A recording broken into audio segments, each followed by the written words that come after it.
welcome to the BChip. I'm here to guide you through the quick and really simple process of setting up a new BChip.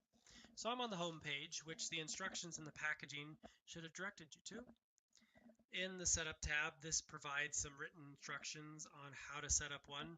Something very important to call out here is the supported readers for the BChip itself.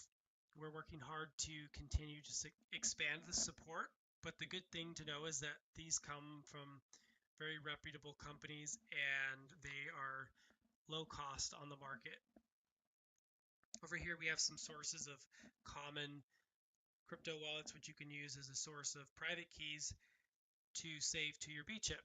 Because all BChips come completely uninitialized, which means we do not put any secrets on them that you need to trust us with. Okay, so here's the link to download the app itself. Before I look at that, I would like to point out our GitHub repository, which has all of our source code. We invite you to review it, audit it, provide feedback. That's exactly what it's there for. We want full transparency. All right, let's go ahead and download the application. Just a 9 megabyte file that does not require any sort of installation on the machine. All right, now that the application has been downloaded, let's open it up real quick.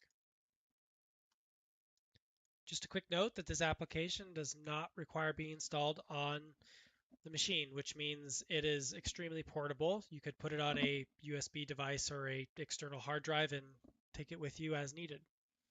So when you see this screen, that means the smart card has not been inserted in the reader yet. So let's do that real quick.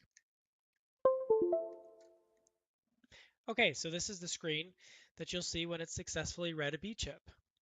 As you'll see, you have a drop down with several options for different private keys and even data that you can write to the card. So let's get into that. All right, the first thing we're going to do here is go through the process of importing a Bitcoin private key to the BChip. So in the drop down, select Bitcoin. And what you'll notice in here is that in the public data and private data fields, there is what is a Bitcoin private key and a Bitcoin address. These are both valid key pairs that are generated through the standard Bitcoin key generation process. Whether or not you choose to use these is entirely up to you. You can actually come in here and you can delete this out if you would like to import your own. All right, so going forward, the title box is 8 characters. It allows you to provide a quick way of identifying what this BChip is for. So let's just say I'm going to call this BTC1. Now I need to enter in a password. This encrypts the data on the BChip in this field specifically. It is really important not to forget this passphrase because there is no way of recovering it. The only way to recover it is to erase the BChip and re-import in a backup of your Bitcoin private key and address. This is why we emphasize it's always important to keep multiple backups of data no matter how you store it. So let's hit submit real quick just to see what this looks like. Okay, so now that you see, here's the friendly name that we like to call it, put in the title, a valid QR code which will translate into this address here. You can actually click this and it'll copy it to your clipboard. If I want to see the private key, of course, I need to decrypt it. I enter the passphrase. And there we go. There's the QR code for the Bitcoin private key. And here right below there is the actual private key string itself. Again, you can select that to copy to clipboard. And that's it. So I want to wipe this card. I want to put something else on it. It's as simple as hitting erase. Of course, we have you confirm because we don't want this done by accident.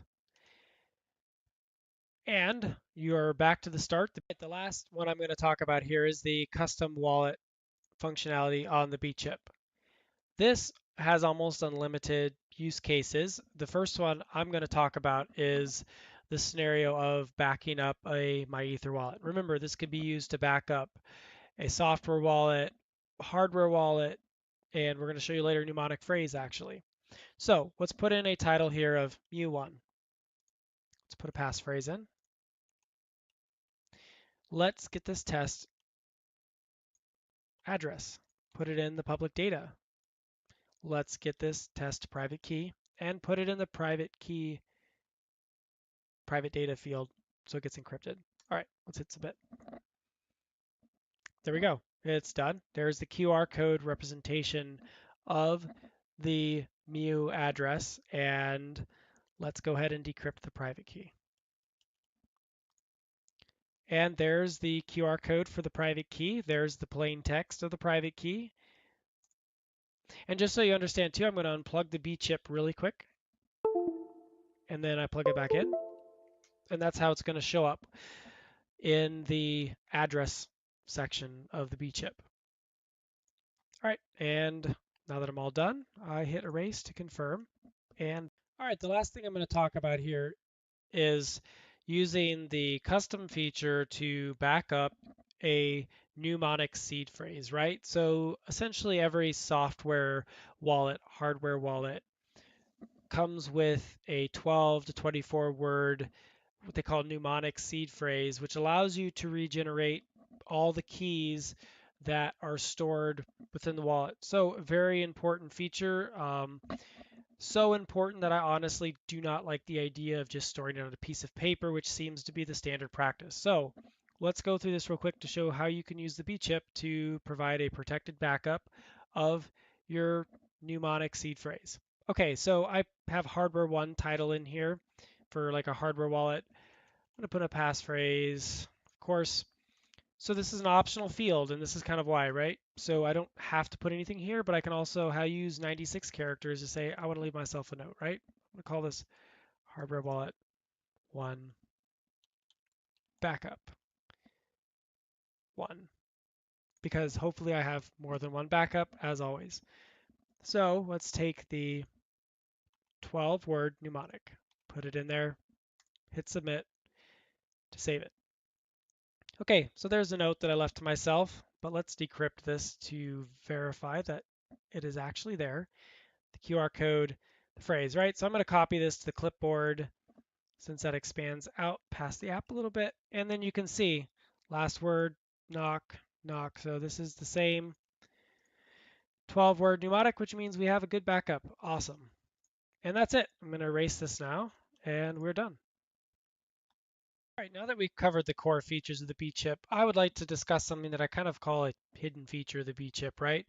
So when you realize that this is a method of being able to take data and store it encrypted on a device that's very transportable and it's protected from a lot of physical damage, it's great to think of this as, hey, here's a really low cost way of being able to store any sort of secret, right? Up to 96 characters. So let's say I have a password that's really important, or a password that I even need to get to a friend, right? So here's a passphrase, right? This would be really easy for me to share with my friend the passphrase so they could decrypt it later and access the secret. So I'm going to call this my super secret password, right? And I'm going to come in here and like put a crazy password and hit submit.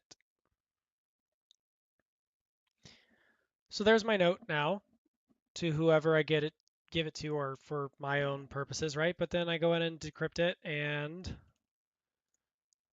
there's my password, right? So now let's say unplug the BChip, and now it's transportable. Let's plug it back in, and you see it takes me back to the page where I have to decrypt the password again as soon as I remove it, which is great. So there you go. This is kind of like the hidden feature that I love about the BChip, and I'm excited to see potential use cases of it.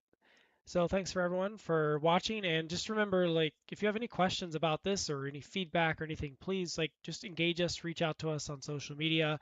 I would love to hear people's questions, their use cases, what they would like to see more in this product so we can update the software and continue to develop this product as we go. So thanks again.